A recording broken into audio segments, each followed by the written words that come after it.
இன்றைக்கி குழந்தைங்களோட favourite cheese noodles பண்ண போகிறோம்.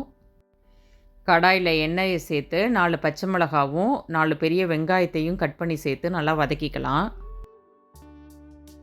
நல்லா வெங்காயம் கலர் சேஞ்ச் ஆகிற வரையும் நல்லா வதக்கி எடுத்துக்கோங்க. வெங்காயம் வதங்கினதும் 3 தக்காளியை நான் சாப் பண்ணி வச்சுருக்கேன், அதையும் இது கூட சேர்த்து நல்லா வதக்கி எடுத்துக்கிறேன்.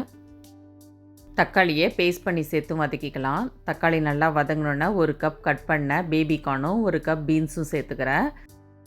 நீங்கள் விருப்பப்பட்ட எந்த காய் வேணாலும் சேர்த்து செய்யலாம். காயெல்லாம் வதக்கும் போதே ஒரு 80% குக் ஆகிற அளவுக்கு நல்லா வதக்கி எடுத்துக்கோங்க. வதக்கின பிறகு நூடுல்ஸில் கொடுத்துருக்கிற டேஸ்ட் மேக்கரையே நான் ஆட் பண்ணிக்கிறேன். 6 க்யூப் நூடுல்ஸ் சேர்த்து பண்ண போகிறதுனால 6 பேக்கெட் டேஸ்ட் மேக்கர் சேர்த்துருக்கேன். நீங்கள் செப்பரேட்டாக நூடுல்ஸ் மசாலா வாங்கி கூட இதில் சேர்த்துக்கலாம். 1 க்யூப்க்கு 1 கப் வாட்டர்னு தனியாக கொதிக்க வச்சு எடுத்து வச்சுருக்கேன். அதை இப்போ இது கூட சேர்த்துக்கிறேன். நல்லா ஒரு மிக்ஸ் கொடுத்துட்டு எல்லா நூடுல்ஸையும் இதில் சேர்த்துக்கலாம். நூடுல்ஸ் அடிக்கடி பசங்களுக்கு செஞ்சு கொடுக்காட்டியும் எப்போயாவது ஒரு தடவை செய்யும்போது இது மாதிரி நல்லா டேஸ்ட்டாக சீஸ்லாம் சேர்த்து செய்யும்போது பசங்க ரொம்ப லைக் பண்ணுவாங்க.